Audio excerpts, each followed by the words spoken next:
This lecture is based on the noise in analog communication. This is coming under 5th unit for you. In my opinion, this is the difficult unit out of 5 units. Already we have started this unit in our class. Now again you see this one and not completed. We did not complete the entire unit, and successively I will send these PPTs to cover the syllabus. So noise in analog communication. What is noise? Noise is the random signal. It is the unwanted signal. Okay, and it can be divided into two types: internal noise and external noise. In internal noise, thermal noise is there. We are going to deal with this one. Okay, sorry. Next, thermal noise is mathematically given by n is equal to ktb. And what are the units of ktb? Or n is nothing but watts. So it is the noise power. We are going to deal with the noise power. Okay, n is equal to ktb watts. This entire slide is you can able to understood with respect to units only. The next slide also. So n is equal to ktb, that is power. So that is measured in watts. What is K? Boltzmann constant. Its value is given by 1.38 into 10 power minus 23 joules per degrees Kelvin. And temperature is in T is the temperature, that is in degrees Kelvin, and B is the bandwidth, that is measured in hertz. Okay, and N is the noise power measured in watts.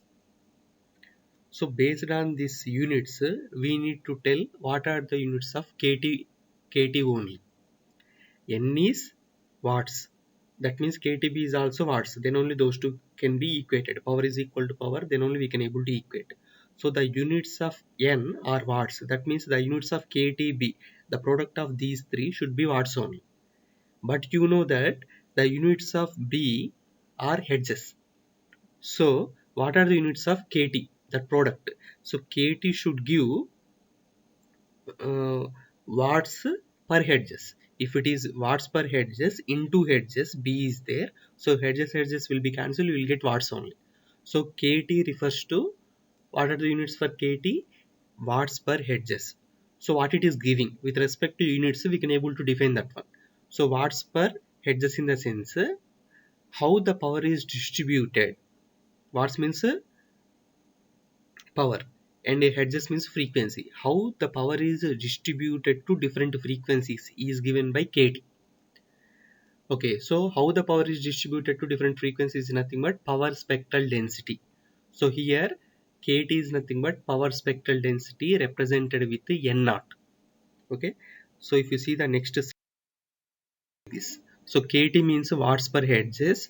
N naught is nothing but KT. We are defining the KT with respect to one more variable, that is N naught, that is equal to KT, that is equal to power spectral density in watts per hertz. This can be represented as a single-sided power spectral density or double-sided power spectral density. So the power spectral density is on y-axis, on x-axis with respect to frequency. Just now I told how the power is distributed to different frequencies. So on x-axis frequency we have to take. So power spectral density N naught already we got, that is equal to KT. We will deal with N naught and N by 2 only, N naught by 2 only. So N naught, that is on right side. So with respect to frequency, if you take two sides, the total amplitude will be divided with 2, that is N naught by 2. So it is a two-sided power spectral density of the white noise, and it is the single-sided power spectral density of the white noise, where it is N naught. If you take N naught by 2, that is two-sided. Why it is white noise? Because it is having the equal amplitude for all the frequencies, that is called white noise. So white noise power spectral density is like this. Okay, next, before entering into our 5th unit, we need to see some basics. Already we have completed. For revision purpose, again I am telling this one. Area under the power spectral density is power, area under the energy spectral density is energy. Okay, directly I have given these two. We are going to see in detail these two. Okay, so ACF means what? This autocorrelation function of x of t. So listen carefully. X of t is one time domain signal. If you perform autocorrelation function on that one, you are getting R of tau. That is equal to integral t is changing from minus infinity to plus infinity x of t minus tau dt. That is equal to x of t convoluted with x of minus t. The center line is giving lot of information. You have one signal x of t. You assume that is energy signal. That can be power also. So you assume that is energy signal. You are calculating the autocorrelation function for that one. The equation is given by r of tau is equal that integral. But you can able to calculate that autocorrelation function without doing this integral also by performing the convolution in between the that x of t signal with its time reversal signal. So x of t is the actual signal, x of minus t is the time reversal version of the x of t. So by performing the convolution in between those two also, you will get the autocorrelation function only. Okay. Next, apply the Fourier transform to the above equation. Then you will get r of tau. We are not applying, just r of tau. Its Fourier transform is indicated with x of f is multiplied with x of minus f. In the above equation, what is there? We are doing the convolution between x of t and x of minus t. Already we know that one of the properties of the Fourier transform is the multiplication in one domain is equivalent to convolution in the other domain. Here already convolution we are performing in the time domain. So the multiplication has to be done in the frequency domain.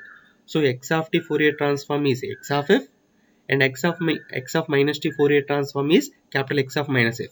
So convolution we are doing in the time domain. So multiplication should be done in the frequency domain. So r of tau is having the Fourier transform capital X of f into, that is a multiplication, capital X of minus f, and that is equal to x of f as it is we have written. Then x of minus f can be written as x star of f. If x of t is a real signal, then we can able to write that one according to the Fourier transform property that you need to see. Then again this the modulus of x of f and x star of f both are same, so we can write r of tau Fourier transform is modulus of x of f whole square, that is equal to x of f. So this is the spectral density. The modulus of x of f whole square is representing with the s of f, that is called spectral density.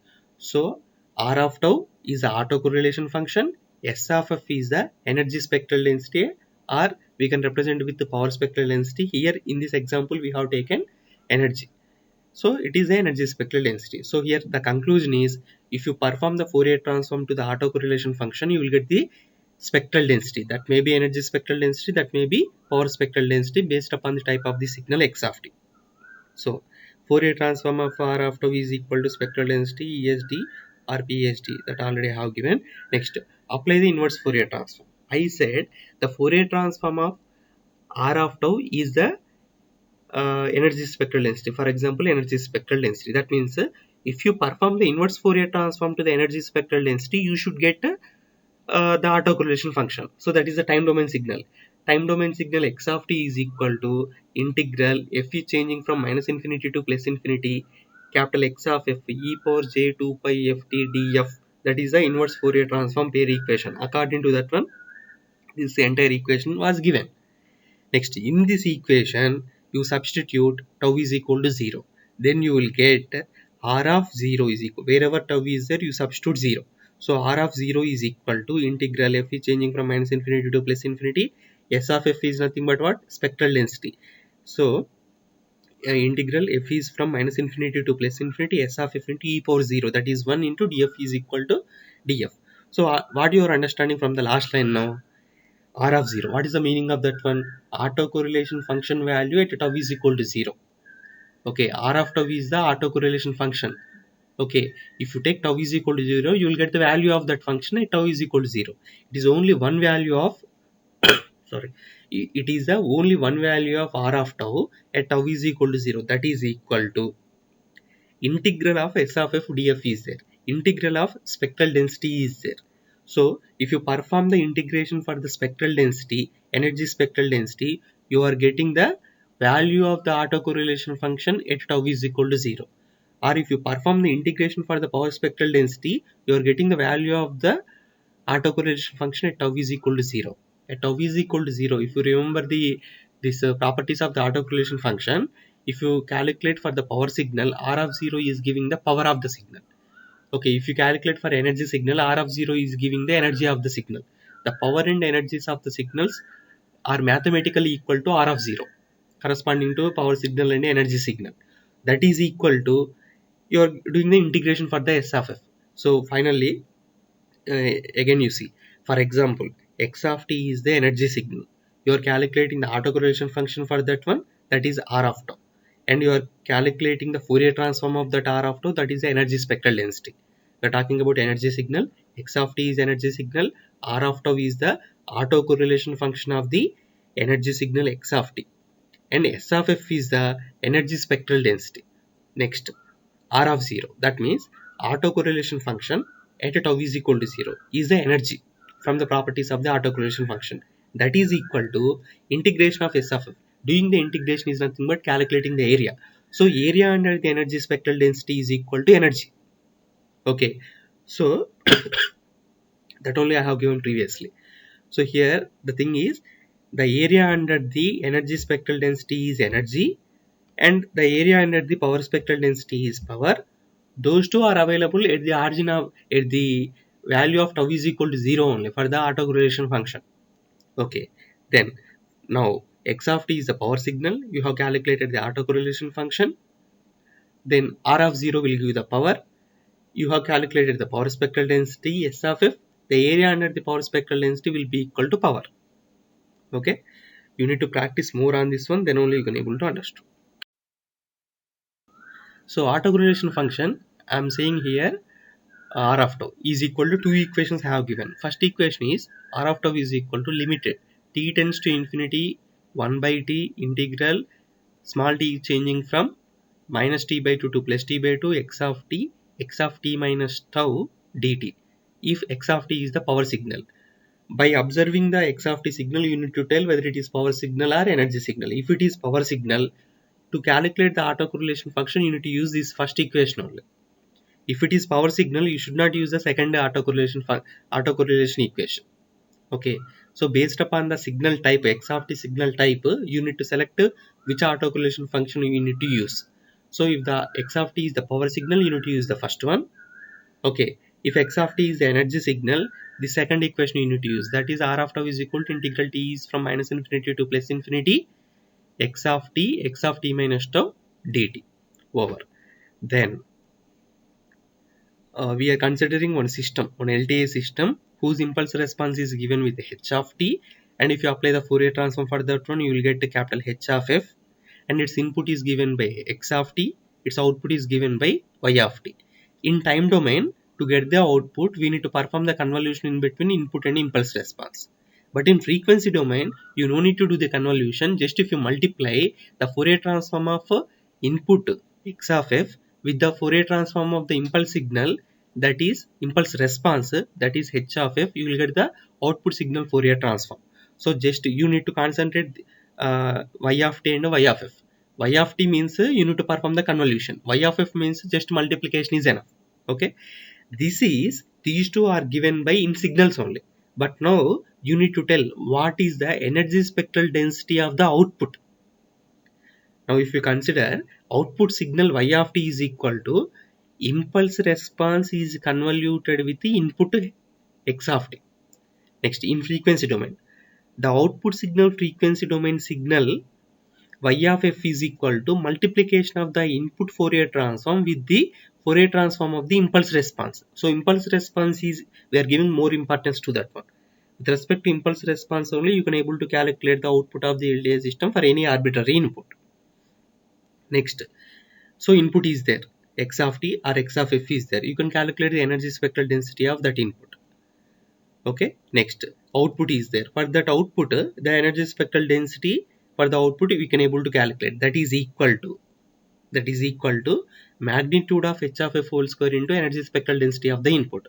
So finally, if you observe all these equations, you can tell that output is equal to input into, in frequency domain, input into impulse response in different forms.